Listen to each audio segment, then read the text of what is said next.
Hola, bienvenidos al canal de YouTube de MDB Miami. Estamos muy contentos de que estés aquí con nosotros. No olvides suscribirte a nuestro canal y activar las notificaciones para que no te pierdas de ninguna actualización de lo que está pasando en nuestra iglesia. También puedes escuchar este mismo mensaje a través de Apple Podcasts y Spotify, así que no importa dónde estés, puedes seguir conectado con nosotros. Gracias por acompañarnos y prepárate a escuchar un mensaje edificante. Yo quiero compartir una palabra que el Señor puso en mi corazón que tiene mucho que ver, entiendo, creo, con lo que vamos a vivir este año.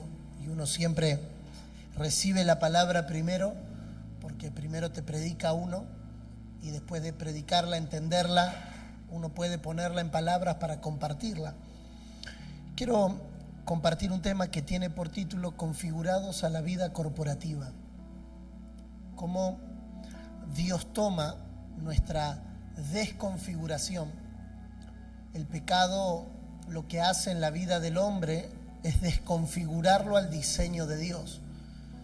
Todo el relato de las Escrituras tiene que ver con esto, cómo Dios había configurado, Génesis 1, Génesis 2, configurado al hombre para vivir en un ámbito, en un espacio, con una función, con personas.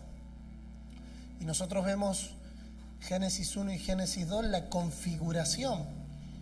Pero a partir de Génesis 3, cuando el pecado entra en la tierra, y Romano nos va a decir que así el pecado entró en la tierra, también entró la muerte, lo que eso produjo fue una desconfiguración. Y desde allí hasta nuestros días, el hombre sin Cristo, el hombre sin la vida de Dios, vive desconfigurado. ¿Desconfigurado de qué? Bueno, desconfigurado del diseño que Dios trazó, el diseño que Dios pensó. Hay una vieja publicidad, no sé si alguna vez la ha visto, de una hija que llama a su papá está en la cocina y la cámara solo enfoca al papá y el movimiento de si estuviese picando cebolla. Y entonces la hija le pregunta, papá, ¿cómo estás? Y el padre le contesta, todo bien. Y entonces la hija le pregunta, ¿estás usando el iPad que te regalé? ¿Qué iPad? La tablet que te regalé. Y en ese momento el plano se amplía y el padre estaba usando el iPad, la tablet para picar cebolla. Porque cuando no se entiende el diseño, es fácil desconfigurarlo. Dios nos ha dado un diseño, Dios nos ha configurado para un diseño. Y ese diseño tiene que ser respetado, ese diseño tiene que ser valorado. No vaya a ser cosa que teniendo una tablet en la mano, terminemos usándolo como una tabla de picar cebolla. ¿Cómo somos reconfigurados? Y hay muchas expresiones en las Escrituras, muchos aspectos de esta configuración, porque la desconfiguración fue total. El hombre no fue desconfigurado a una vida religiosa o a una vida evangélica. El hombre fue desconfigurado en todos los aspectos de la vida. El pecado desconfiguró al hombre en todos los aspectos de la vida. Y hay un ejemplo en las Escrituras, que es el que vamos a usar en esta mañana, solo a modo de introducción. Hay un ejemplo en las Escrituras que tiene mucho que ver con esta desconfiguración. Cómo vive un hombre o una mujer desconfigurado. ¿Qué utiliza Dios para configurarlo? Es decir, para volverlo al diseño. Y cómo ese diseño se ve en la expresión práctica. Entonces, para eso vamos a leer el libro de los Hechos, en el capítulo 9. Hechos, capítulo 9, versículo 1. Hasta el verso 19, es una lectura un poquito extensa, mi profesor de homilética me retaría si le dijera que voy a leer 19 versículos, pero necesitamos la expresión completa para entender todo el relato bíblico y estos tres aspectos que quiero hablar en esta mañana. Saulo, respirando aún amenazas y muerte contra los discípulos del Señor, o sea, este estaba desconfigurado en serio, respiraba amenazas y muerte contra los discípulos del Señor, vino al sumo sacerdote. Y acá vamos a ver cómo la desconfiguración del diseño de Dios siempre encuentra aliados en la religión. La religión siempre será un aliado, siempre perpetuará la desconfiguración de las personas. O sea, ¿cómo alguien puede venir y decirte que quiere matar a otras personas y tú, siendo un hombre de Dios o un hombre que supuestamente está al servicio de Dios, vas a hacer lo que vas a hacer ahora? Le pidió cartas para la sinagoga de Damasco a fin de que si hallase algunos hombres o mujeres de este camino, los trajese presos a Jerusalén. O sea, ¿cómo estás escuchando que alguien quiere matar o meter preso a gente sin ningún sentido y sin ninguna razón, y lo primero que le vas a decir es: anda, te doy mi carta? Cartas en el contexto de las escrituras es autoridad, es permiso, es licencia. El 007, licencia para matar. A ver, Saulo era el James Bond de la religiosidad del pueblo judío.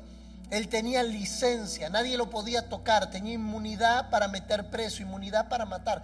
Mire el nivel de desconfiguración que Saulo tenía, que creyendo que estaba haciendo lo correcto, se estaba oponiendo a lo que Dios quería hacer. O sea, y pudiéramos hablar más de esto. Saulo va a decir en Filipenses, ya Pablo va a decir en Filipenses 3, que él era judío de judíos, perseguidor de la iglesia en cuanto a celo, de la tribu de Benjamín en cuanto a la ley, irreprensible. O sea, Pablo tenía toda la configuración de la religión, pero así como estaba configurado no le servía a Dios. Y muchas veces nosotros estamos en esa configuración. Asistimos a la iglesia, somos parte de una casa, nos congregamos, escuchamos la palabra, pero nuestra configuración de vida todavía sigue siendo a los viejos patrones o a los viejos modelos, aunque habitamos un círculo cristiano, aunque habitamos un círculo del evangelio. Nuestra configuración de vida. Ahora, ¿dónde se ve la configuración de vida? En la manera en la que vivimos la vida, o sea, no en la manera en la que decimos las cosas, sino en la manera en la que accionamos. Nuestras acciones, nuestros comportamientos. El apóstol Santiago va a decir en Santiago 3:13: ¿hay alguno sabio entre vosotros? Muestre por su buena conducta sus obras en sabia mansedumbre. O sea, hay una manera en la que nosotros nos conducimos, que accionamos, que expresa la configuración a la que estamos respondiendo. Mas yendo por el camino, aconteció que al llegar cerca de Damasco, repentinamente le rodeó un resplandor de luz del cielo. Y cayendo en tierra, oyó una voz que le decía: Saulo, Saulo, ¿por qué me persigues? Y es interesante, yo sé que usted lo sabe, pero injusticia discursiva lo dice. Saulo pudiera responder la pregunta que muchos de nosotros haríamos: Señor, pero mi problema no es contigo, mi problema es con la iglesia. Mi problema no es contigo, yo estoy persiguiendo a estos del camino. O sea, la primer conexión que Saulo tiene con Cristo es mostrando la unión indivisible que existe entre Cristo y la iglesia. Saulo pensaba que estaba persiguiendo a cristianos o a creyentes o a los del camino. Él no se dio cuenta que no estaba persiguiendo personas, estaba persiguiendo a una persona. Y la primera expresión que Saulo tiene es: ¿por qué me persigues? Si él dijo: ¿quién eres, Señor? Y acá es donde vamos a comenzar en unos minutos nuestro sermón. ¿Quién eres, Señor? Le dijo: yo soy Jesús, a quien tú persigues. Dura cosa te es dar coces contra el aguijón. Él, temblando y temeroso, dijo: Señor, ¿qué quieres que yo haga? Y el Señor le dijo: levántate y entra a la ciudad y se te dirá lo que debes hacer. Y los hombres que iban con Saulo se pararon atónitos, oyendo a la verdad la voz, mas sin ver a nadie. Entonces Saulo se levantó de tierra y abriendo los ojos no veía a nadie. Así que llevándole por la mano le metieron en Damasco, donde estuvo 3 días sin ver, y no comió ni bebió. Había entonces en Damasco un discípulo llamado Ananías, a quien el Señor dijo en visión: Ananías. Y él respondió: heme aquí, Señor. Y el Señor le dijo: levántate y ve a la calle que se llama Derecha, y busca en casa de Judas a uno llamado Saulo de Tarso, porque he aquí, él ora. Y ha visto en visión a un varón llamado Ananías que entra y le pone las manos encima para que recobre la vista. Entonces Ananías dijo: Señor, he oído mucho acerca de este hombre. Cuántos males ha hecho a tus santos en Jerusalén. Y aún aquí tiene autoridad de los principales sacerdotes para prender a todos los que invocan tu nombre. El Señor le dijo: ve, porque instrumento escogido me es este para llevar mi nombre en presencia de los gentiles y de reyes y de los hijos de Israel. Porque yo le mostraré cuánto le es necesario padecer por mi nombre. Fue entonces Ananías y entró en la casa, y poniendo sobre él las manos dijo: hermano Saulo, el Señor Jesús, que se te apareció en el camino por donde venías, me ha enviado para que recibas la vista y seas lleno del Espíritu Santo. Y al momento le cayeron de los ojos como escamas, y recibió al instante la vista, y levantándose fue bautizado, y habiendo tomado alimento, recobró fuerzas. Y estuvo Saulo por algunos días con los discípulos que estaban en Damasco. Esta historia la pudiéramos dividir por lo menos en tres partes. Número uno, la conversión de Saulo, que es como lo titula la Reina Valera, cómo Saulo se convierte. Camino a Damasco a perseguir a los cristianos, a perseguir a la iglesia, se encuentra con un resplandor de luz, de tal manera que cae. No vamos a entrar en la discusión que si del caballo o no, pero cae. Y cuando cae, queda ciego. Al instante que cae, queda ciego. Y comienza una conversación que es interesante. Saulo le hace dos preguntas a Jesús, que creo son las dos preguntas de alguien que ha sido desconfigurado de la vieja vida y que necesita ser configurado a la nueva vida.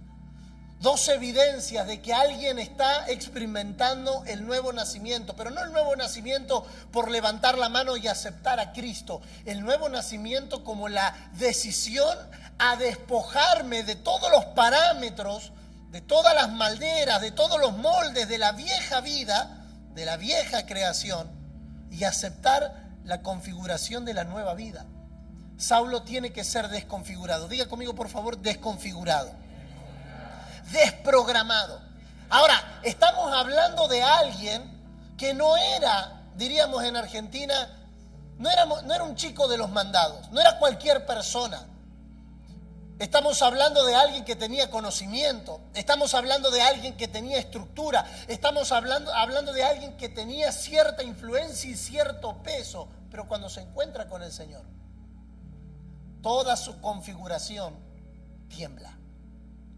No importa nuestra configuración en qué sentido. Bueno, yo soy así, así me crió mi mamá, así es en el país de donde yo vengo, así es la manera en la que yo lo hago, así es en esta casa, mientras vivas en este techo. Todas las frases configuratorias, acabo de inventar una palabra, pero todas las palabras que configuran a una persona caen por tierra cuando hay un real encuentro, no con el Salvador. Y esto es la primera cosa que quiero afirmar. 8 veces en este pasaje aparece la palabra Señor. En ningún momento Saulo se conectó con el Salvador. ¿Por qué? Porque el Salvador es el aspecto de Cristo que resuelve mis problemas. Es el aspecto de Cristo que me salva, es el aspecto de Cristo que me perdona, es el aspecto de Cristo que me restaura, es el aspecto de Cristo que me sana. Todos nosotros necesitamos un Salvador. Ahora, para la desconfiguración, el Salvador no es suficiente. Jesús hizo muchos milagros durante su ministerio terrenal. Jesús hizo muchas señales durante su ministerio terrenal. Él mostró aspectos salvadores a las personas, pero todas ellas siguieron viviendo su vida a la manera de ellas. De hecho, hay un ejemplo muy claro, muy concreto. Dice que cuando los soldados romanos van a meter preso a Jesús, llegando donde estaba Jesús, todos se cayeron. Y la palabra caer ahí es caer. O sea, se cayeron, pero se levantaron y lo metieron preso. Porque el aspecto salvador de Jesús no desconfigura nuestra vida, resuelve. Por eso muchas personas quieren un Salvador, pero no quieren un Señor. Él no es solo Salvador. Quedarme con el Evangelio que me salva es quedarme con una parte del Evangelio, pero no con todo el Evangelio. Por eso Romanos 10 nos va a decir, si creyeres con tu boca, si creyeres en tu corazón y confesares con tu boca que Jesús es el Señor, entonces serás salvo. La salvación es la consecuencia de haber conocido al Señor. Pero nuestra generación predica y estimula al Salvador, porque el Salvador resuelve. Y por supuesto que celebramos, honramos, valoramos el aspecto salvador de Cristo, porque por eso estamos aquí, porque Él nos ha salvado. Ahora, quedarse con la salvación es rudimentario. Quedarse con la salvación es perderse la plenitud del Evangelio. Quedarse con este aspecto del que resuelve mis problemas, del que resuelve mis circunstancias, del que ordena mi vida, del que trae paz a mi vida o del que me libera del infierno, es rudimentario en términos de que se pierde la verdadera riqueza del Evangelio. La verdadera riqueza del Evangelio está en ser desconfigurados de nuestra vieja creación y ser configurados al nuevo hombre que es en Cristo Jesús. Ahora, eso no lo hace el Salvador. Eso solo lo hace el Señor. ¿Qué significa el Señor? El que gobierna. Él no puede desconfigurar la vida del que no se deja gobernar. Por eso, uno de los aspectos de nuestra alma es que nuestra alma desconfigurada es ingobernable. No le gusta ser gobernada. Por eso en nuestros días y en nuestra generación a las personas no les incomoda hablar de alguien que gobierne sus vidas.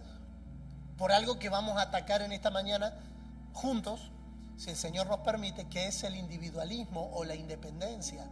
El creerme que yo me valgo por mí mismo, que por lo que yo hice, por lo que yo alcancé, por lo que yo tengo o por cómo me salieron las cosas de mi vida, no necesito de nadie. Y esa es una configuración de la vieja creación que tiene que ser desmantelada. Ahora, eso no es desmantelado por escuchar palabras, eso no es desmantelado por orar oraciones, eso no es desmantelado por cantar canciones, eso es desmantelado por una revelación del Señor. El señorío de Cristo. Cristo como el Señor. Y cayendo en tierra oyó una voz que le decía: Saulo, Saulo, ¿por qué me persigue? Mira la primera pregunta que le hace Saulo: Señor, ¿quién eres? ¿Quién eres? Él no se conectó con el aspecto salvador, él se conectó con el aspecto gubernamental. Señor, ¿quién eres? Porque no puede haber una acción después si no hay una revelación de quién es Él. ¿Quién eres? No quiero invertir tiempo en qué quieres que haga primero. Quiero invertir tiempo en quién eres, porque no puedo servir a quien no conozco. No puedo entregarle mi vida como Señor a quien no conozco. ¿Cómo voy a rendir mi vida a quien no conozco? Por eso Saulo le dice: ¿quién eres? Porque si tú no me dices quién tú eres, no puedo comprometer mi vida. No puedo entregar mi vida, no puedo ser desconfigurado a quien no conozco.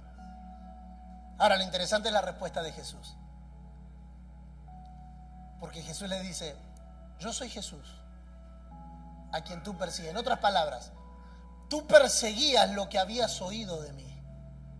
Tú perseguías a los locos que estaban llenando Jerusalén con la doctrina en mi nombre. Tú creías que estos eran unos contadores de cuentos que estaban diciendo que yo había resucitado. O sea, por eso hay que leer la Biblia en contexto. Porque Saulo viene siguiendo los acontecimientos desde la resurrección. Y va sumando bronca desde la resurrección.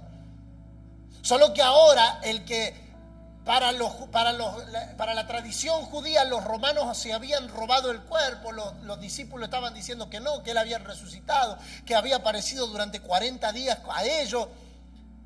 Ahora este Saulo se está encontrando con el que él perseguía. Y ahí se terminan todas las discusiones. O sea, usted y yo podemos discutir toda la vida que existen o no existen los extraterrestres. Simón dice que no existen, yo digo que existen. Y entonces estamos toda la vida peleándonos. Yo como buen argentino peleando y discutiendo. Aunque no tenga razón, pero peleando y discutiendo. Que no existen, que sí existen, que no existen, que no...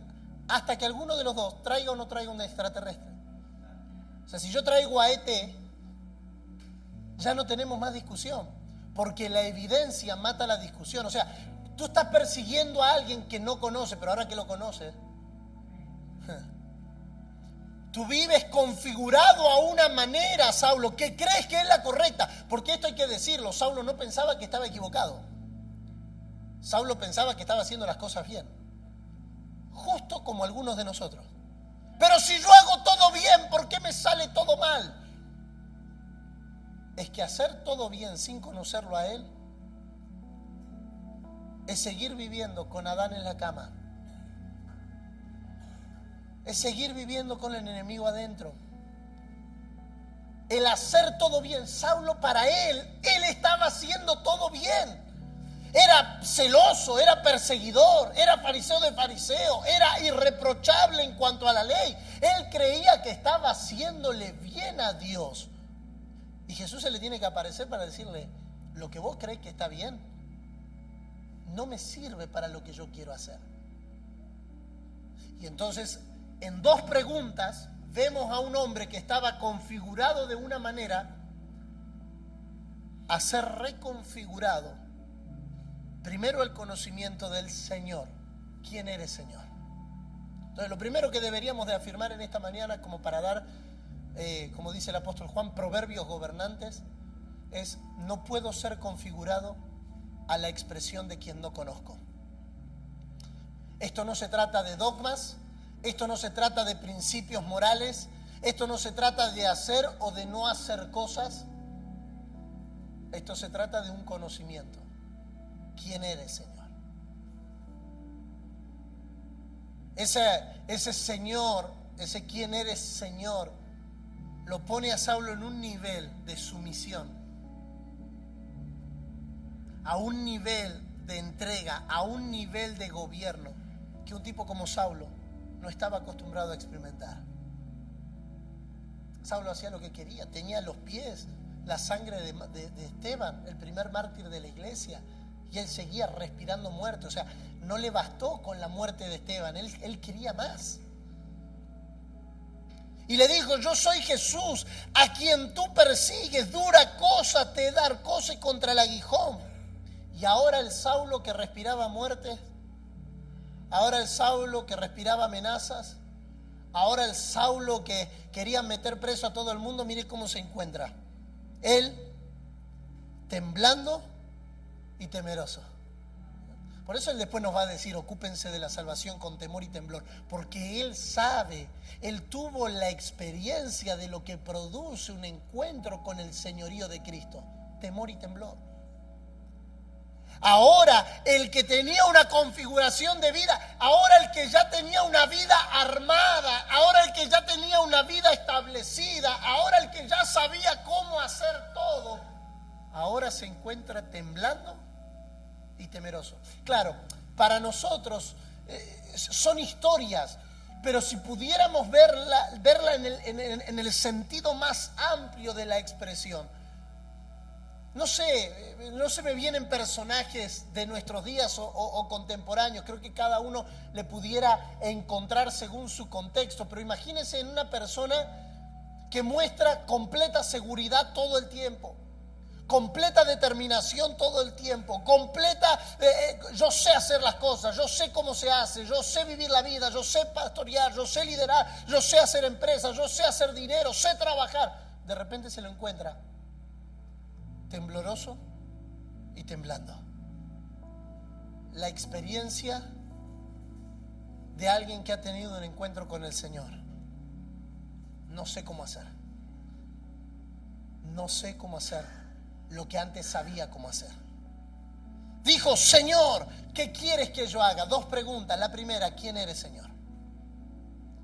El conocimiento del Señor nos pone de cara, nos pone de lleno con el ¿qué quieres que yo haga?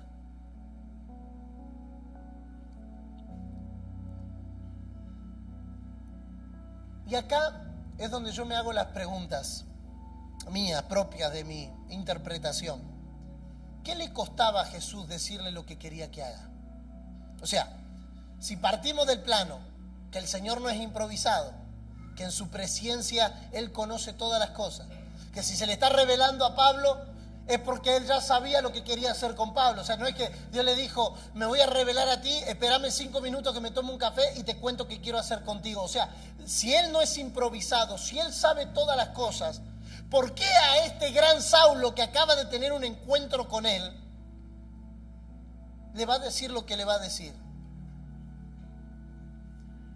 Y el Señor le dijo, levántate, entra a la ciudad y se te dirá lo que debes hacer. Yo tiendo a las personas pragmáticas, las personas que resuelven. Blanco es blanco, negro es negro.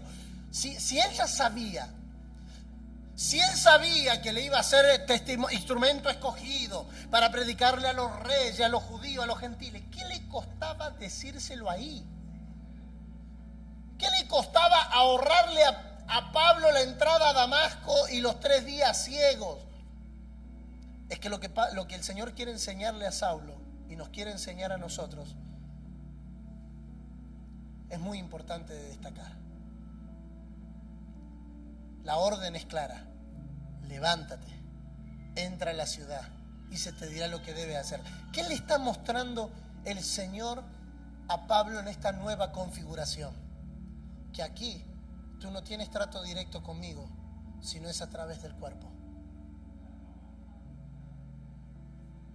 Aquí tú no eres el iluminado que habla con el sumo sacerdote y le pides carta. Si tú quieres hacer algo en la vida de la iglesia, tienes que tratar con el cuerpo. Piense por un momento conmigo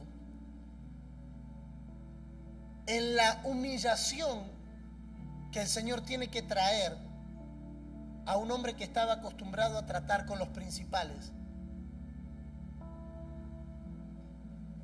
a un hombre que estaba acostumbrado a tratar con otra clase de gente, a un tipo que estaba acostumbrado a trabajar y a relacionarse con gente de otra élite.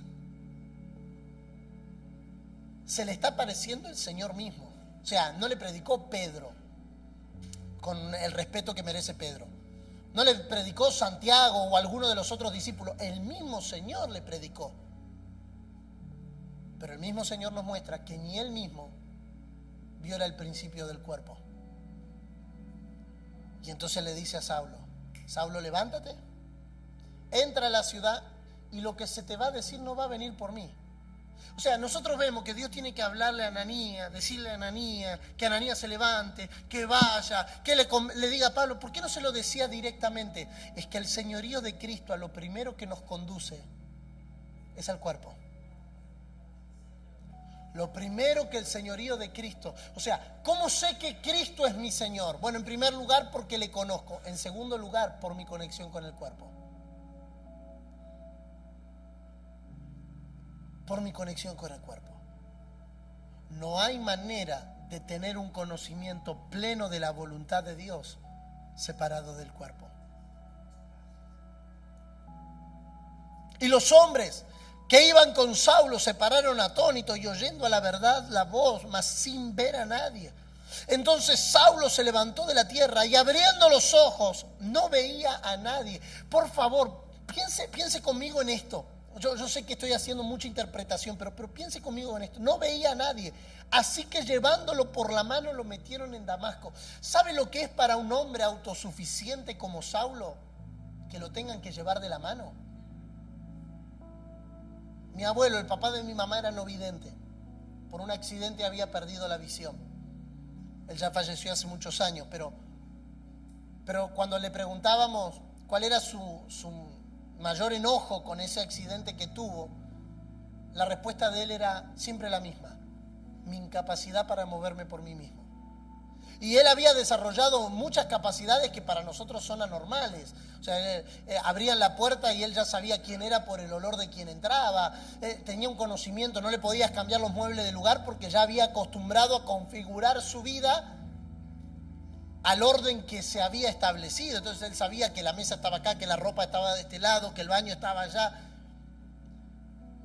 Pero cuando hablabas con él y le preguntabas, nosotros le decíamos, no, ¿por qué? ¿Qué es lo que más extrañas de tener la vista?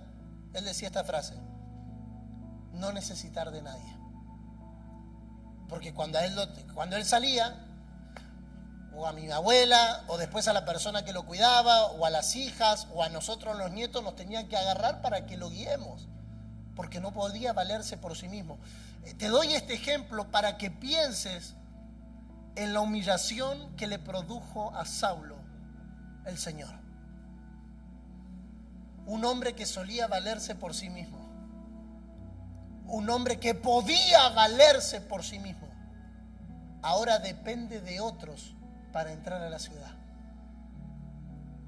¿No es eso acaso el misterio de la vida corporativa? Todos nosotros en algún momento de nuestra vida en Cristo éramos ciegos y necesitamos a alguien que nos entre.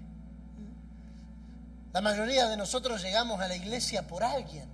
Somos muy pocos los que tenemos una experiencia de conversión, de decir, me levanté una mañana, Cristo me predicó y me dijo, ve a la 164. O sea, eso pasa en otras partes del mundo, pero pasa en otras partes del mundo. En nuestro contexto, todos llegamos a la fe por alguien. Porque el principio es innegable. Necesitamos la vida corporativa. Si hemos abrazado el ser configurados a esta nueva creación.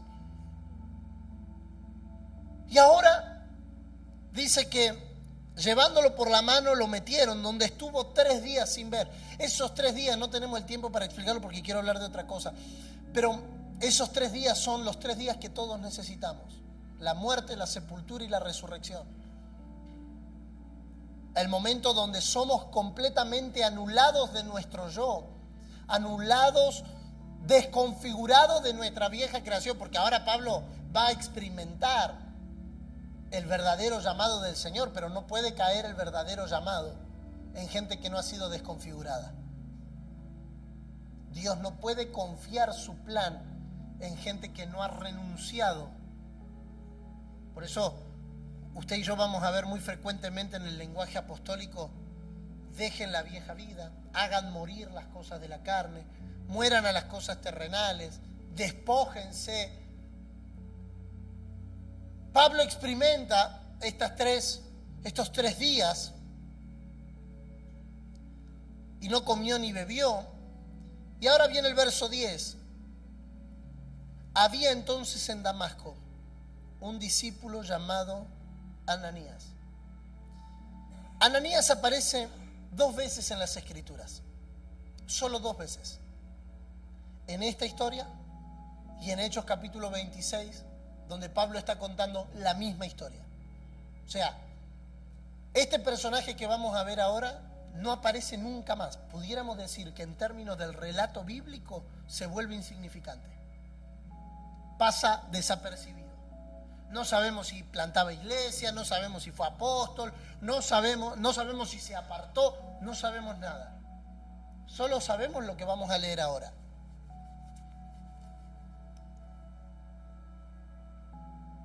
Había entonces en Damasco un discípulo llamado Ananías, y acá está la clave: a quien el Señor, no el Salvador, el Señor. ¿Cómo era la relación de la iglesia del primer siglo con Cristo? Mi Señor. No el que me da, como decía el pastor, el reloj nuevo, el carro nuevo, la casa nueva, no, mi Señor. Llamado Ananías, a quien el Señor dijo en visión: Ananías. Y él respondió: heme aquí, Señor. Pudiéramos decir que Ananías era colombiano. Sí, Señor. Sí, Señor. ¿Cuál era la relación que Ananías tenía? La iglesia del primer siglo estaba gobernada por el Señor, de tal manera que el Señor solo dijo: Ananías. Y Ananías saltó de la cama, vamos a poner así, como a armar el cuadro completo. Heme aquí estoy, siempre listo, Señor. Y el Señor le dijo, otra vez: Señor, levántate, ve a la calle que se llama derecha y busca en casa de Judas a uno llamado Saulo de Tarso, porque he aquí, él ora. Buena señal. Y ha visto en visión, esto para mí siempre ha sido un misterio. Y ha visto en visión a un varón llamado Ananías, que entra y le pone las manos encima para que recobre la vista. Pregunta, interpretación juntos. ¿Dios le habla a Ananías antes de mostrarle la visión a Saulo o después de mostrarle la visión a Saulo? Vamos a volverlo a leer. Entonces, algunos están como, todavía la neurona no se despertó, pero vamos a volverlo a leer. Levántate, ve a la calle que se llama derecha y busca en casa de Judas a uno llamado Saulo, porque aquí él ora. Y ha visto en visión a un hombre llamado Ananías. La pregunta clave es, ¿por qué Dios permite que Saulo tenga la visión antes de preguntarle a Ananías si podía ir? Precisamente porque Dios sabía que al Ananías haber abrazado a un Señor, la obediencia no era cuestionable.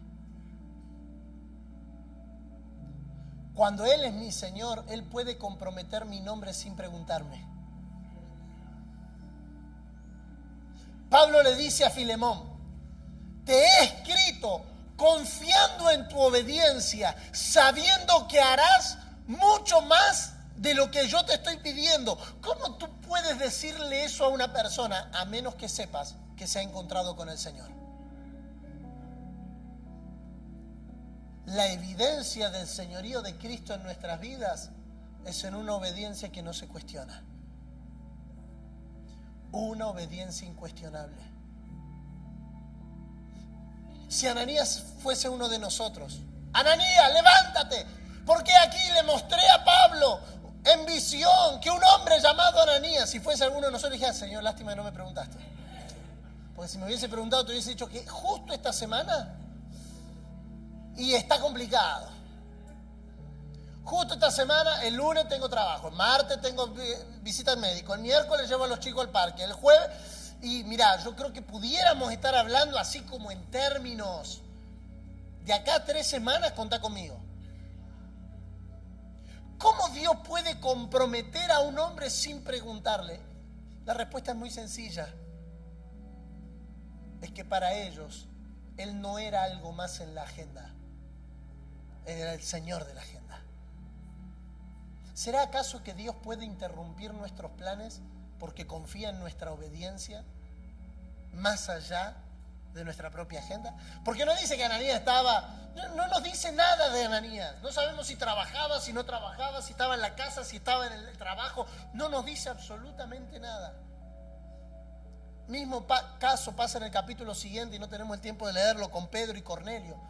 Dios le muestra primero a Cornelio, a Pedro, y después le dice a Pedro que vaya. O sea, ¿cómo tú explicas esas interrupciones de Dios en la agenda de las personas? Que cuando Él es Señor, Él gobierna como quiere y hace como quiere. Y lo más lindo es que puede encontrar gente en la cual Él pueda confiar. Porque es maravilloso que nosotros confiemos en Dios. La pregunta es si Dios confía en nosotros. Dios sabía que podía cambiarle la agenda a Ananías. Y no tenía que prometerle nada, ¿eh? No le dijo, y te prometo que resolveré tus problemas, y te prometo que te daré un carro, porque a veces pareciera que Dios tiene que convencernos. ¿Eh? ¿Y qué hay para mí? Bueno, sí, está bien, yo voy, pero ¿y a mí qué me dan? Yo voy, pero ¿cuál es mi beneficio? Yo voy. Ananías no tenía ninguna promesa de beneficio, solo el ser fiel a su Señor. ¿Qué quiere, Señor? Me atrevo a decir, sin temor a equivocarme, que estas 2 preguntas son las 2 preguntas de todos los discípulos que se encontraron con el Señor en la iglesia del primer siglo. No fue, ¿qué quieres darme? No fue, acá está la lista. No fue, yo voy, pero vos pagame el mortgage. Yo voy, pero vos dame el down payment. Yo voy, pero vos saldame el carro. Yo voy, pero vos saname. No sabemos si Ananías estaba bien, si Ananías estaba mal, si se peleó con la mujer, si no se peleó con la mujer. No sabemos si era casado, si no era casado. No sabemos nada. Yo creo que era casado porque inmediatamente dijo, sí, Señor. Esto es, que para mí él estaba entrenado, eso ya es, pero eso va por mi cuenta, eso no está en la Biblia, así que yo creo que estaba casado, pero eso va por mi cuenta. Me entrenaron bien, ¿viste? Ahora, vio una visión llamada Ananías que entra, le pone la mano encima para que recobre la vista. Y Ananías va a responder lo que muchos de nosotros responderíamos. Entonces Ananías respondió, Señor, he oído mucho acerca de este hombre. O sea, soy bueno, soy obediente, pero tampoco soy tonto. O sea, no viste las noticias, no miraste Instagram, no miraste TikTok esta semana. ¿Cuántos males ha hecho a tu santo? Y aquí Ananías refleja las dudas que nosotros tenemos cuando Dios nos manda a hacer algo. Señor, pero ¿y si no se sana? ¿Pero si oro y se muere? ¿Pero si voy y no me recibe? ¿Si golpeo la puerta y me pega? Pero vos no viste lo que es este tipo. Pero vos no sabés lo que es esta mujer. Pero vos no sabés el carácter que tiene. Y Ananías trata de esbozar una respuesta. Señor, ¿no te has dado cuenta? Y aquí, o sea, me encanta porque la obediencia no es una obediencia ciega. Es una obediencia bajo apercibimiento, bajo convicción. Si Dios le decía, no está bien, Ananías, no vaya, Ananías se quedaba. Y Ananías responde, Señor, aún aquí tiene autoridad. O sea, no es solo los santos de Jerusalén. Es lo que decía el pastor recién. Tenemos riesgo de vida. Vos sabés, Señor, que yo puedo ir, pero esto puede ser una trampa. Esto puede ser toda una estrategia para que aparezcan los discípulos y meterlos presos más rápido. Y el Señor le contesta, ve. Sí, Señor. Se terminó la discusión. 3 elementos dijimos en la historia, ¿se acuerdan? El Saulo desconfigurado, el Saulo configurado y el Ananías que Dios utiliza para introducirlo a la vida del cuerpo.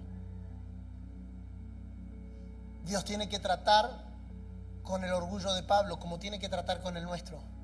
Ah, pero yo no necesito a Simón. Pero yo no necesito al pastor Alejandro. Yo puedo, yo sé, yo tengo. No necesito de nadie.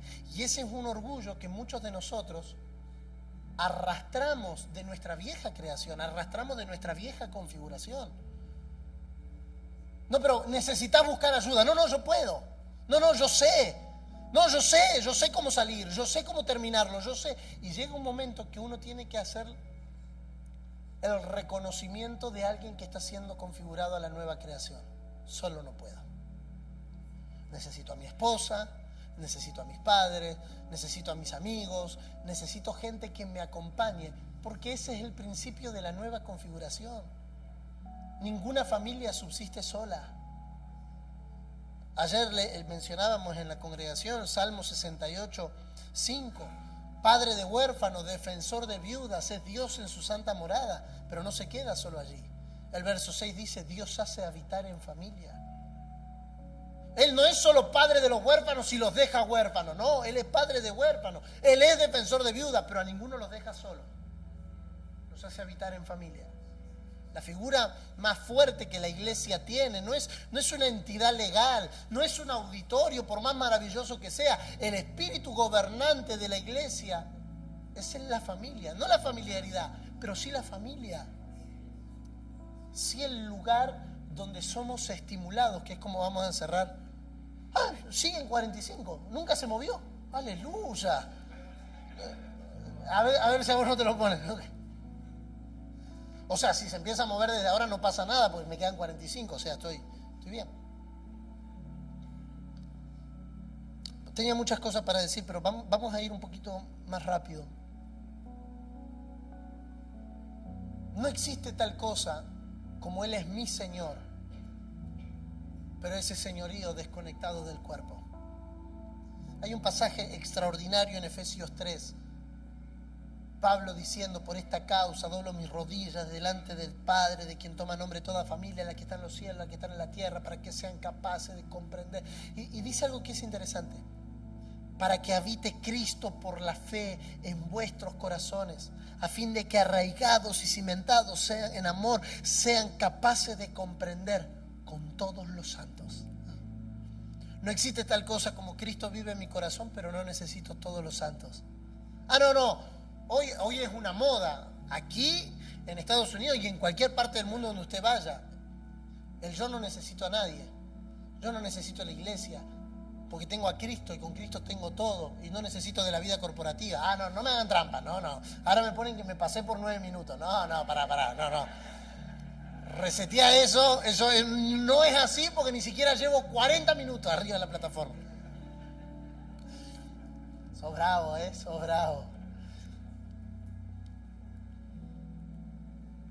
No existe tal cosa como tengo a un Dios personal. El Dios personal fue una herramienta que se utilizó en el siglo XX en las campañas evangelísticas de Billy Graham y de Billy Sunday para decirle a la gente que acepte a Cristo.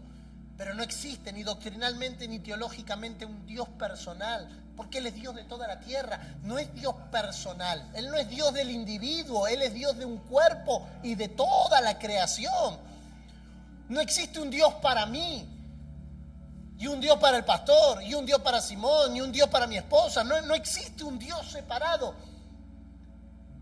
Pero aquí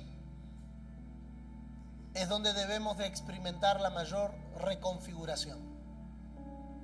La mayor reconfiguración en la vida de una persona que ha nacido de nuevo está en abandonar el individualismo. Hay 3 palabras que parecen lo mismo, pero no son lo mismo. Número 1, individuo. Dios creó al individuo. El individuo es la persona singular, particular. Cada uno de nosotros somos individuos que aportamos una medida de Cristo en la medida en la que Cristo se va formando en nosotros. Por eso cada uno de nosotros tenemos dones particulares, tenemos capacidades y facultades particulares y propias de cada uno de nosotros. Eso es el individuo. Dios no quiere anular el individuo. El problema radica cuando el individuo se aferra al individualismo. El individualismo es la filosofía y la corriente de pensamiento que te dice que tú te puedes valer por ti mismo. ¿Dónde está esto? En las películas.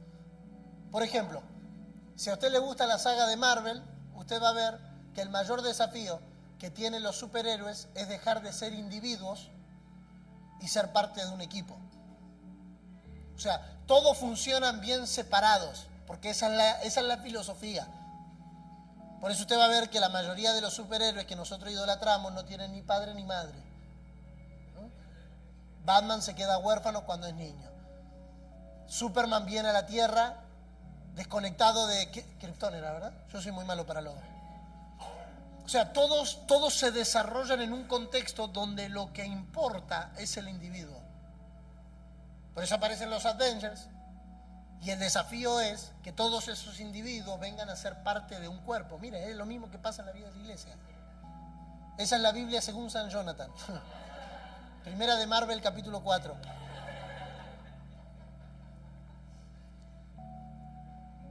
Miren, han inventado cada Biblia. Podemos inventar la de Marvel. Todos estos individuos tienen el desafío de encontrarse en un cuerpo. Y eso es lo que Dios tiene que reconfigurar en nosotros, porque la mayoría de nosotros, para no decir todos, tendemos a ser individualistas. Lo mío, pero esto está alimentado hasta desde los púlpitos. Venga y reciba su bendición, venga y llévese su milagro, venga y lleve la palabra que usted necesita. El concepto bíblico es completamente distinto. Cuando se reúnan, cada uno traiga algo. ¿Y nosotros qué venimos? Venimos a llevarnos algo. Porque el individualismo fomenta la separación. No tenemos el tiempo, pero me gustaría dejar dichas algunas palabras. Hay contradicción si alguien dice que Cristo es absoluto en su corazón, pero Él aún está marcado y caracterizado por acciones e intereses personales e independientes. Cristo no puede tener supremacía absoluta en la vida de un individuo que aún mantiene independencia. Estas dos cosas no pueden ser reconciliadas. La independencia y el cuerpo, el individualismo y el cuerpo no pueden ser reconciliados. Porque Cristo es supremo en el cuerpo. Él es la cabeza de un cuerpo, no de un individuo. En un sentido figurativo, Él es la cabeza de mi vida. Pero Él no es la cabeza de mi vida, Él es la cabeza de un cuerpo, porque Él no tiene muchas cabezas. Es una sola cabeza. Él es cabeza de un solo cuerpo. Córtese usted y yo un brazo, sepárelo del cuerpo, desconéctelo de la cabeza. Acá está Benjamín, que es enfermero, me puede ayudar. No cortando brazos, pero me puede ayudar con el... Tengo que aclarar, ¿no? Bueno, también si necesitamos. Pero córtese una pierna, sepárela del cuerpo y en cuestión de minutos está muerta.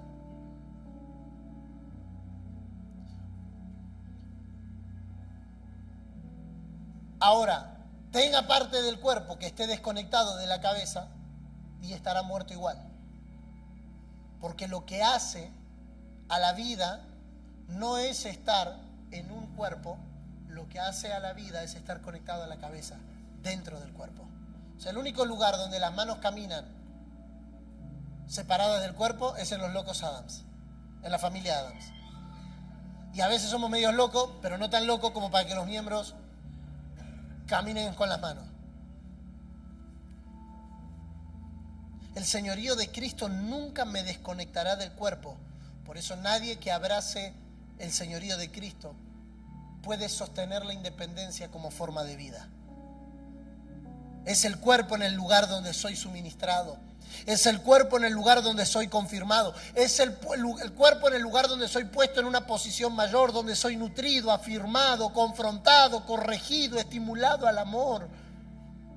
Si alguien está separado del cuerpo, no sirve, por más que tenga dones, talento, llamado, ministerio. No sirve. Ahora, ¿por qué es importante el cuerpo? Y vuelvo a Saulo como un ejemplo contundente de alguien que ha sido reconfigurado a una nueva vida. Porque Dios trata con Saulo y aunque sea Saulo, no tiene un trato preferencial por ser Saulo. Le dice: Saulo, vas a necesitar a un pequeño e insignificante hermano llamado Ananías, porque hasta que no entiendas que esto se trata del cuerpo, no me sirves. Dios sabía de antemano que Saulo le era instrumento escogido, pero no le servía hasta que no tuviera conexión total con el cuerpo.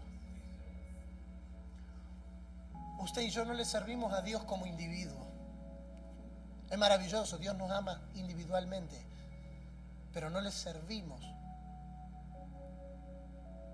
como individuos. Solo le podemos servir como cuerpo. Es ahí donde el ámbito de la congregación local se vuelve indispensable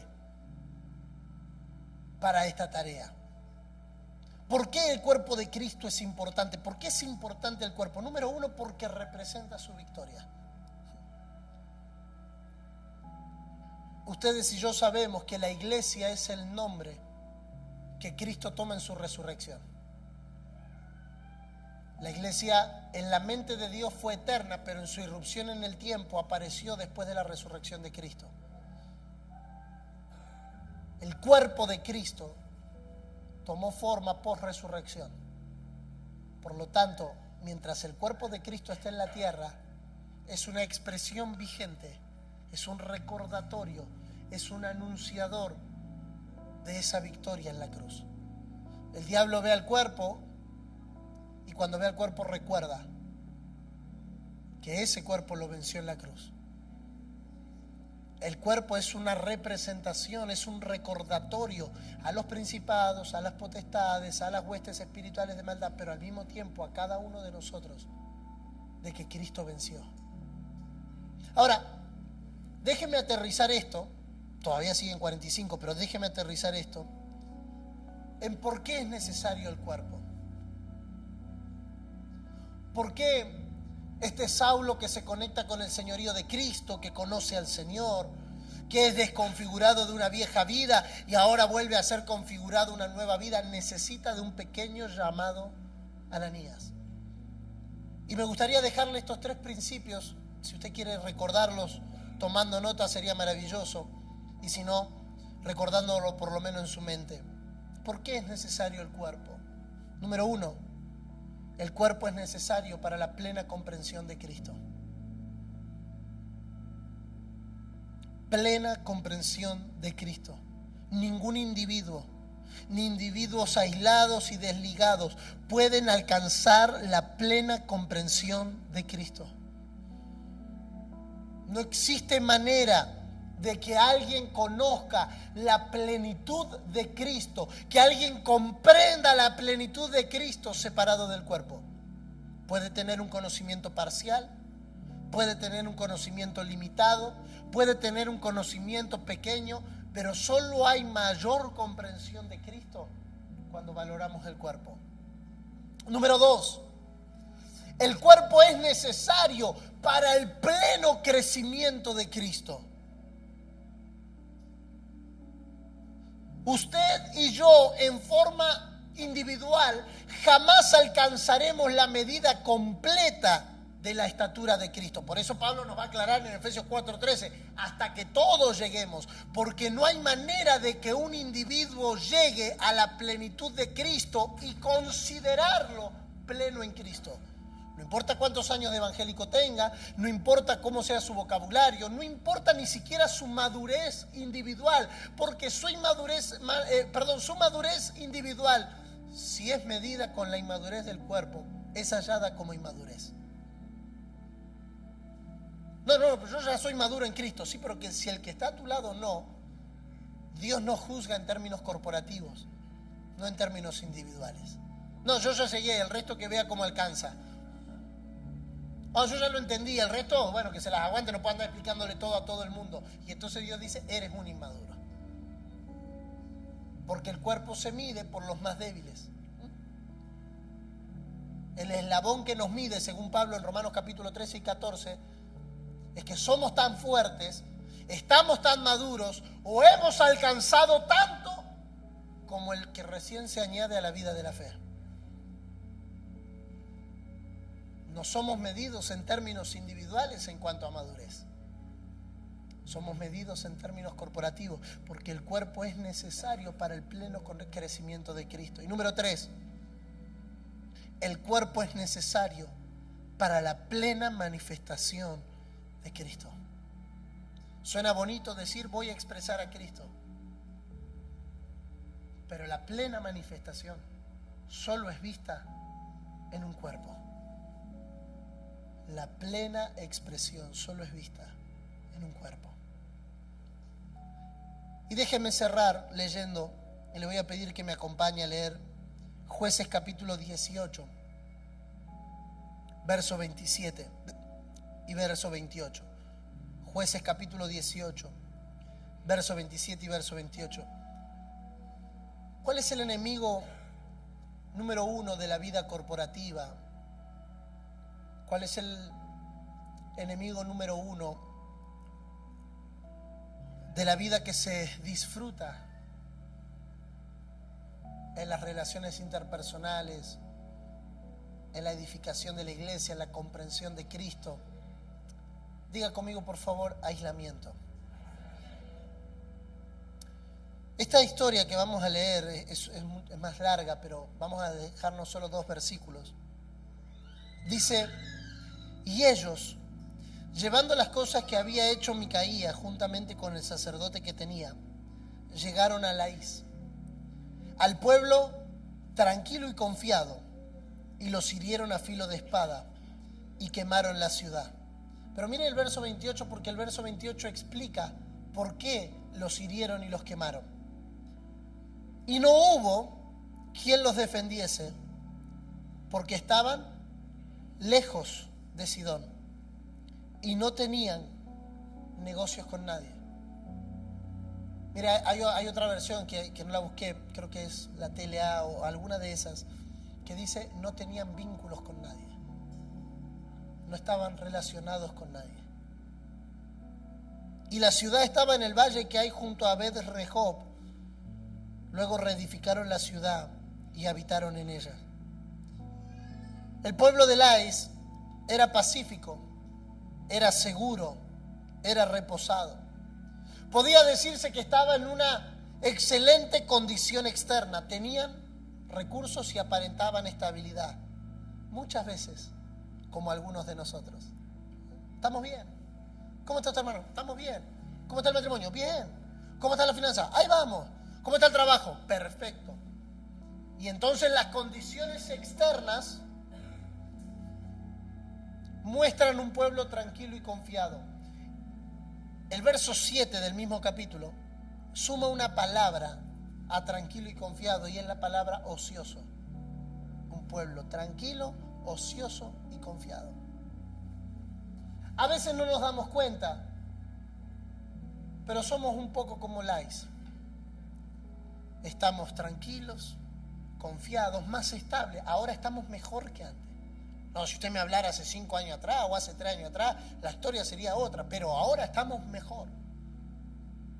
Cuidado, porque a veces la aparente estabilidad externa nos conduce al aislamiento. Seguramente usted lo vio, porque esto es un patrón que se repite. La gente suele buscar a Dios cuando está mal y se aleja cuando está bien. Este es el patrón del hombre no configurado a la vida de Cristo. Cuando está bien, cuando está tranquilo, cuando está confiado, se mantiene aislado. Y va cortando relaciones, negocios, vínculos. Tenían recursos, aparentaban estabilidad, sin embargo, la desconexión, y es de lo que quiero animarte en el Señor a que fortalezcamos este 2025, a no desconectarnos, porque la desconexión es ruina. La desconexión es ruina. No tenían tratos con nadie y se situaban lejos de la ciudad de Sidón, que podía haberlos respondido con socorro, con ayuda, con socorro militar. Lais tenía 3 problemas, que son los 3 problemas que el individualista enfrenta. Número 1, confianza excesiva en su propia fuerza. Ellos pensaban que no necesitaban el apoyo de nadie. No, yo puedo solo. El matrimonio está explotando, pero ¿qué decimos nosotros? Estamos bien. No sabemos qué hacer con los hijos. ¿Y qué decimos? No, estamos todos bien. Estamos endeudados hasta las muelas. ¿Y qué decimos? No, está perfecto. ¿A dónde vamos a comer afuera? ¿A dónde nos vamos de vacaciones? Y todas esas frases nacen en una confianza excesiva en que yo puedo. Número 2, ausencia de vínculos. Cuando surgió el ataque, Lais no tenía, y la Biblia lo dice claro, ¿quién los defendiese? No, bueno, pastor, lo que pasa es que yo emigré, no tengo a nadie. ¿Seguro que no tenemos a nadie o no queremos relacionarnos con nadie? ¿Seguro que es porque mi papá no está, mi mamá no está, mi tío no está, no tengo con quién? ¿O no queremos vincularnos con nadie? Porque Lais tuvo un problema. No dice que no había nadie, dice que ellos no tenían negocio con nadie. ¿Con quiénes estrechamos vínculos? ¿Quiénes pueden defendernos si mañana estamos bajo ataque? ¿A quién le puedo decir, pastor, necesito que ores por mí porque estoy mal, estoy con pensamientos torcidos, estoy con acciones torcidas, estoy con impulsos torcidos, me quiero ir a freír, quiero mandar todo ahí? ¿Quién te puede defender cuando tú no te puedes defender? ¿A quién tienes cuando todo no está bien? ¿Quiénes son los vínculos? No, pero nosotros podemos. Amor, ¿cómo se llama el comportamiento de la familia que se cierra para adentro? Endogámicas.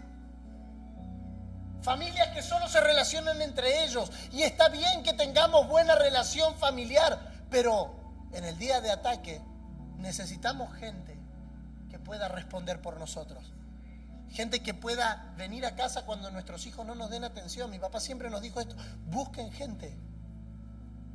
Fíjense en con quienes nosotros nos relacionamos. Y si un día yo no puedo resolver algo, vayan y hablen con el apóstol Juan. Vayan y hablen con autoridades sobre nosotros. Gente que pueda defender cuando las cosas no estén bien. Porque cuando estamos bien, es fácil aislarnos. Cuando ya pasó lo peor, es fácil separarnos. Y número 3, estaban lejos de Sidón. Estaban lejos de otras casas que pudieran ayudar. Hoy en día muchos cristianos disfrutan de relativa paz y de comodidad que nos termina llevando al aislamiento. Aislarnos, aun cuando nos sentimos fuertes, nos deja expuestos cuando llega la prueba.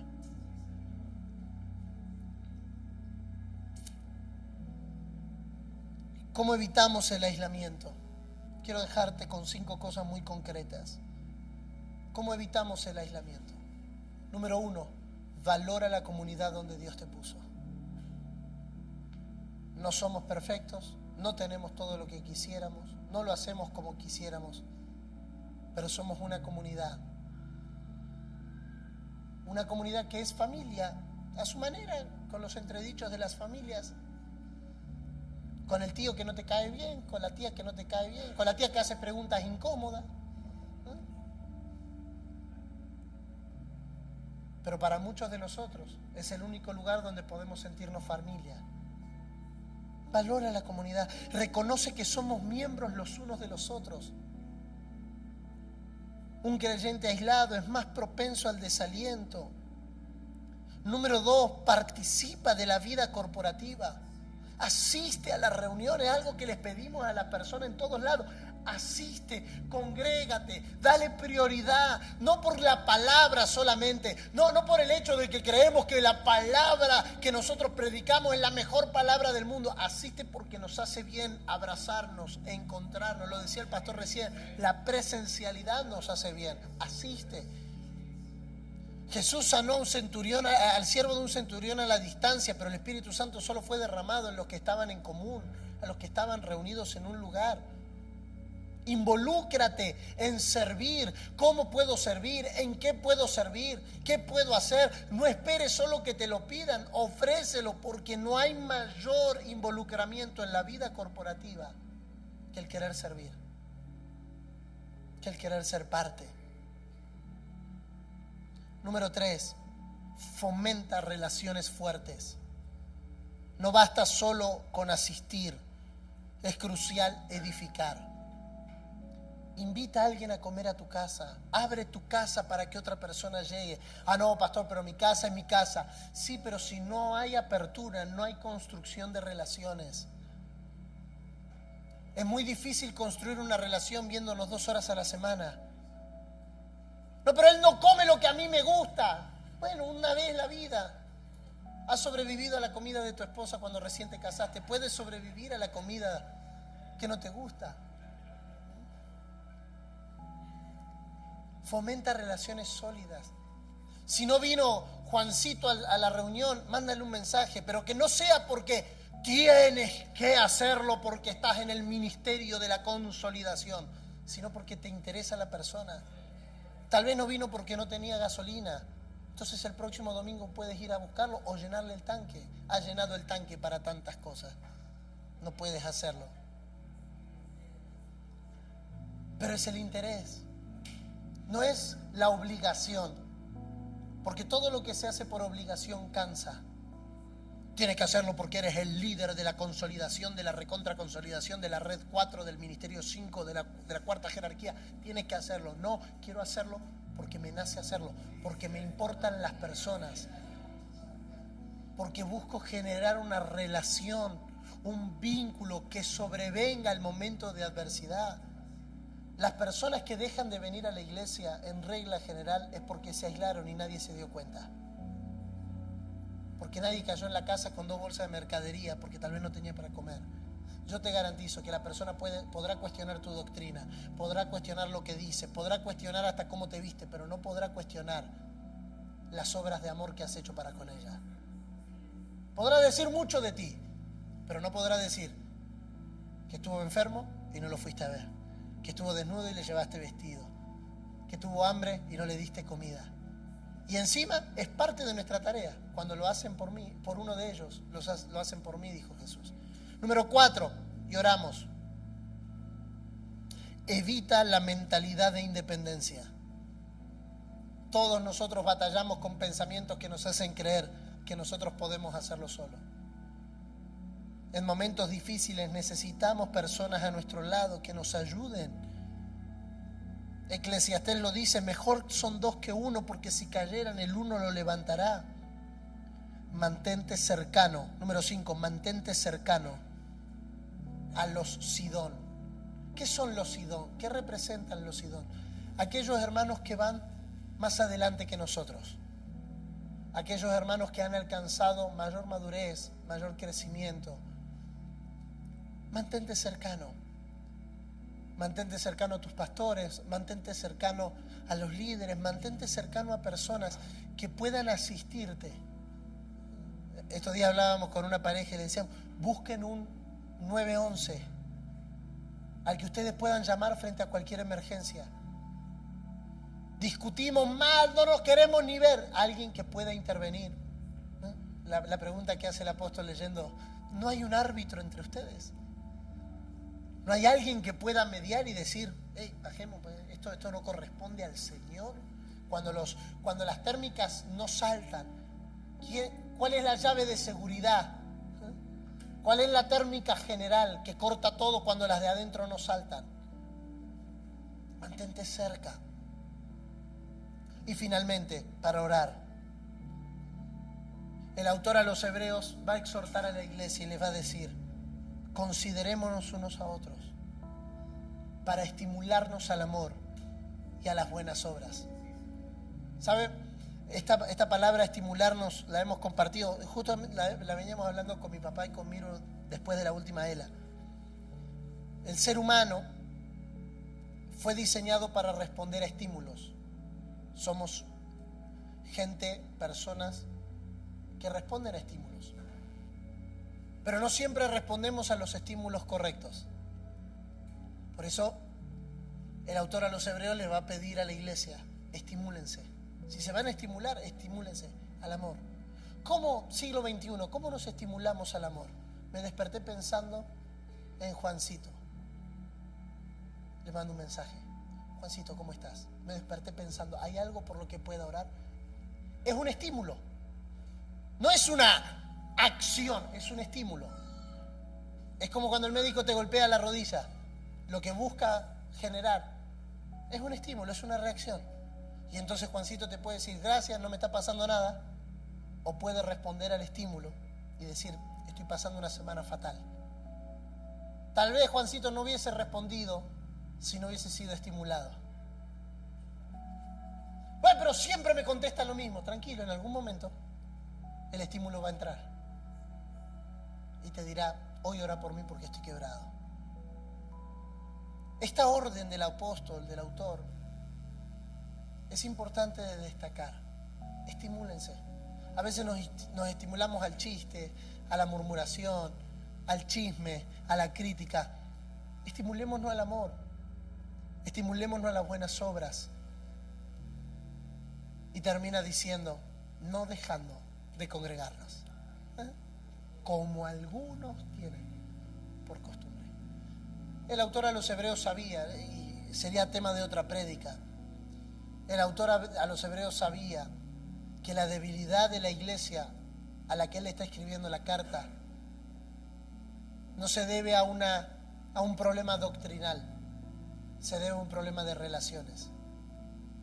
Él sabe que esta crisis que ellos estaban teniendo en la fe, de que se habían abrazado a Cristo como Señor, no se debía a que no lo entendieran, se debía a que habían perdido el lugar de reunión. Se refería a que habían perdido el lugar donde se encontraban. Y entonces el autor le dice, no dejen de congregarse, sea en las casas, sea en el auditorio, no dejen de congregarse, no sean como otros que se han desacostumbrado a la vida corporativa. Quiero acostumbrarme a muchas cosas y quiero desacostumbrarme a muchas, pero nunca me quiero acostumbrar al valor de estar reunidos. Y no me quiero desacostumbrar al valor de la vida corporativa.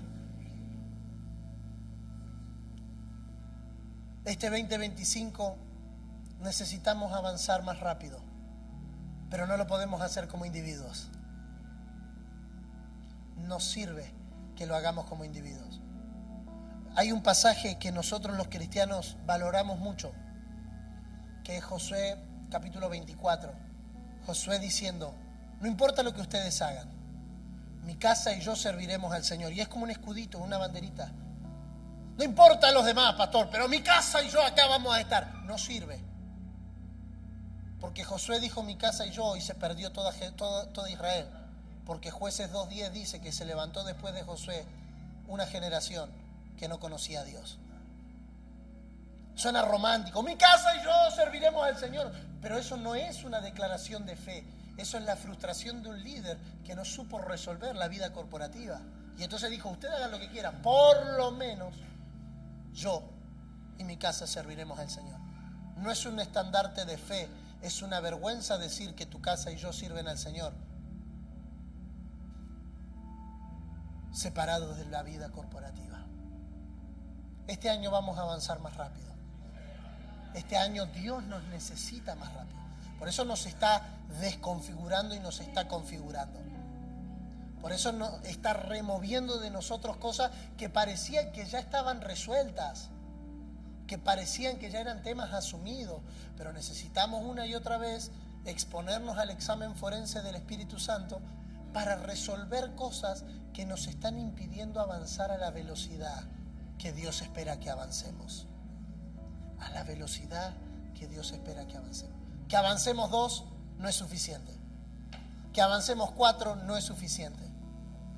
Por eso, usted lo sabe, la palabra más repetida en el libro de los Hechos es la palabra todos. Y todos. Y todos. No importa tu configuración actual. Si quieres ser configurado a la imagen del Hijo de Dios, tienes que atravesar el examen del cuerpo. Porque seas Saulo de Tarso o seas Pedro el apóstol, necesitas la vida corporativa. Necesitas a los pequeños Ananías o necesitas convertirte en un Ananías. Gente que no le ponga excusas a Dios para lo que Dios quiere hacer. Señor, pero ¿qué voy a hacer yo con este tipo? Si mirá lo que es. Si mirá lo que hace. Sí, pero sin Ananías no tendríamos a Pablo. Nos hubiésemos perdido 13 de las 27 cartas del Nuevo Testamento, 14 si contamos Hebreo. Si un tipo como Ananías no hubiese orado por Saulo. Yo no sé en qué momento de tu vida te encuentras. No sé si eres un Saulo que necesita ser desconfigurado o si eres un Ananías que necesita ser más obediente. Pero a veces nuestros cuestionamientos detienen lo que Dios quiere hacer. No, Señor, pero yo. No, Señor, pero mi historia. No, Señor, pero lo que viví. No, Señor, pero lo que hice. No, pero Señor, lo que me pasó. No, pero lo que a mí me hicieron. Tu historia termina siendo un impedimento para lo que Dios quiere hacer. Encontrémonos con el Señor y abandonemos nuestra vida a aquel que sabe. Aquel que sabe. Tengo que confiar que someter mi vida a un Señor no es someter mi vida a un dictador, sino a alguien que sabe más que yo. Incline su rostro, por favor. Me pasé, perdón. Oramos. Y me gustaría pedirte que allí donde estás, mientras mantienes tus ojos cerrados, puedas permitir que el Espíritu Santo examine al individualista que está dentro de ti, que está dentro de mí. Aquel que nos dice, no necesito de nadie. Aquel que te dice, tú puedes solo.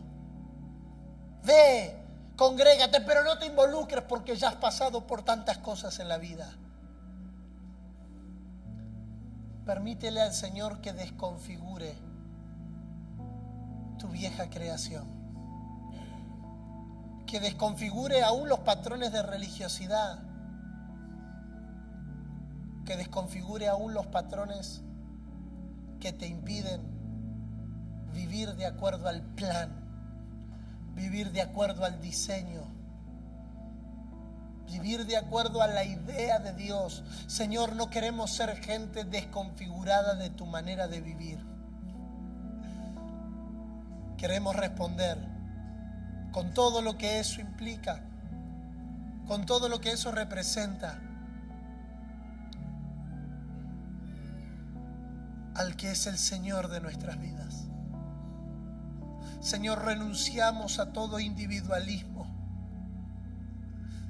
a todo lo que con apariencia de piedad nos hace querer vivir a nuestra manera, a nuestra forma, bajo nuestros parámetros, bajo nuestras experiencias, y abrazamos al Señor que nos introduce al cuerpo, al Señor que nos hace entender plenamente en un cuerpo, que nos hace crecer plenamente en un cuerpo, que nos hace manifestarte en un cuerpo. Renunciamos al aislamiento, a la aparente estabilidad, a la aparente comodidad que nos hace creer que estamos bien, y nos abrimos, Señor.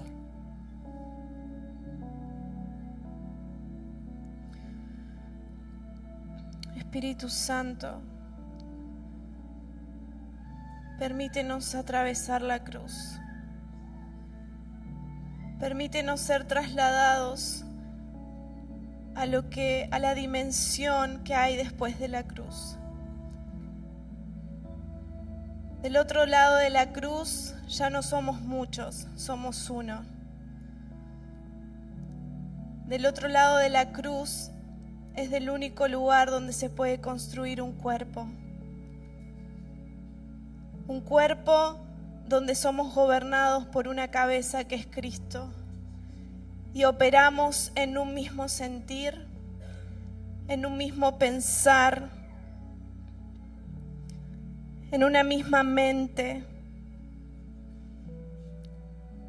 No queremos edificar de palabras, no queremos edificar de la boca para afuera diciendo estamos juntos. No queremos edificar en base a nuestros intereses personales. Queremos edificar conforme a tu diseño. Y cuando pensaste en tu iglesia, cuando pensaste en nosotros, pensaste en un cuerpo. No algo amorfo, sino con un diseño establecido.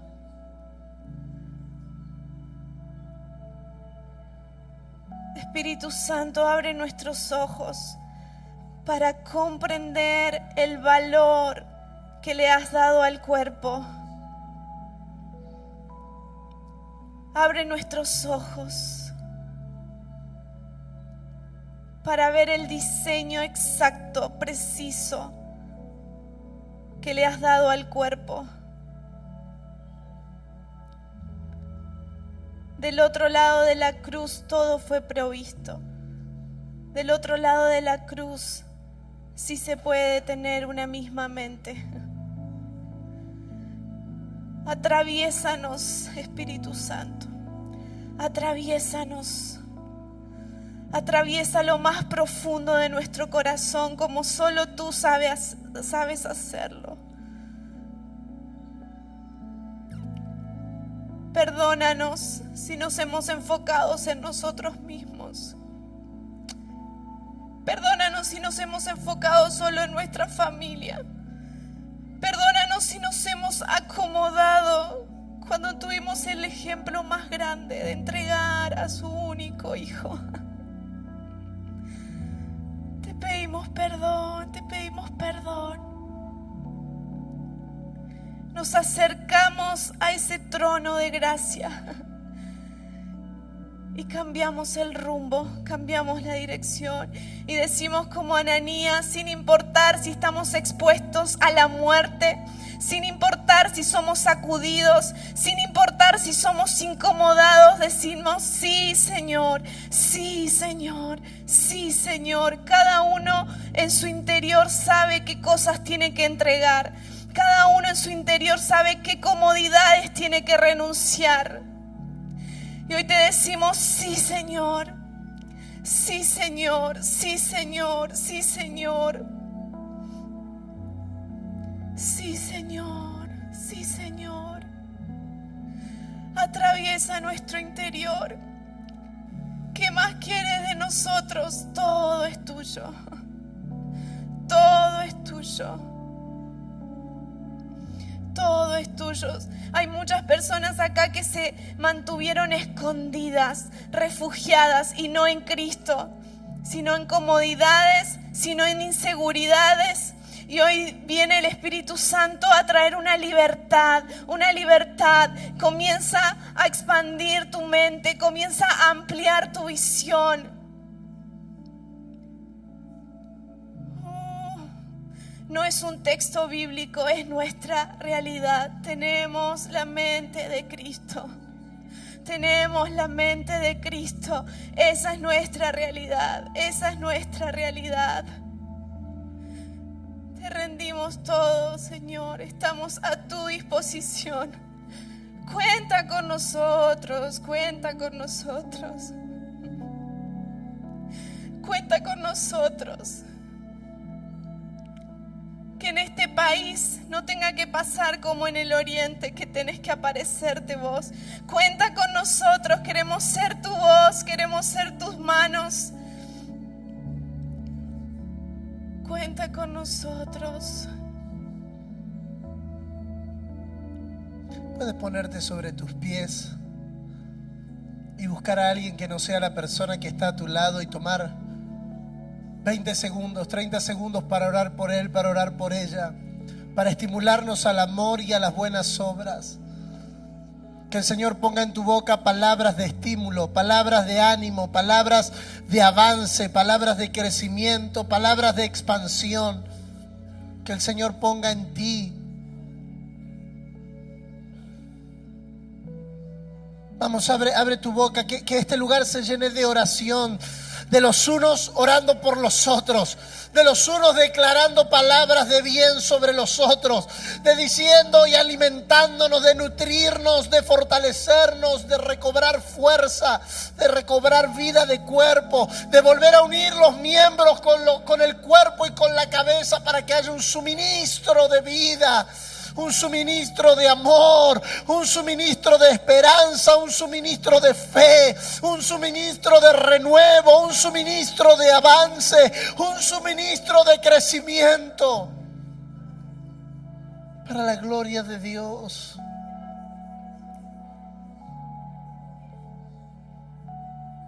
Amén. Amén. Gracias, Señor, por tu obrar en medio de nosotros.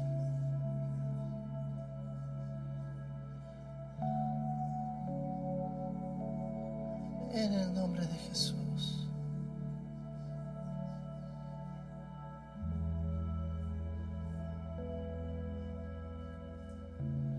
Amén. Gracias, Señor. Gracias, Señor.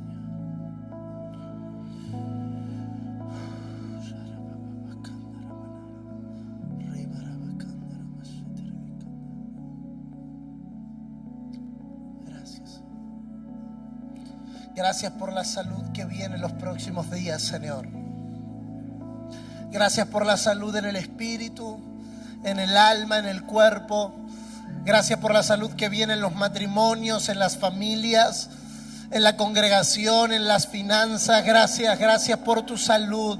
Gracias porque estamos recobrando la salud del cuerpo. Algunos, dice Pablo, entre ustedes están enfermos. Otros duelen, otros están muertos por no discernir el cuerpo. Pero este 2025 vamos a ser configurados a la vida corporativa. Este 2025 vamos a recibir el suministro de vida del cuerpo. Seremos fortalecidos, seremos sanados, seremos liberados, seremos restaurados, seremos introducidos a un nivel de comprensión, de entendimiento, de madurez y de manifestación por la vida del cuerpo.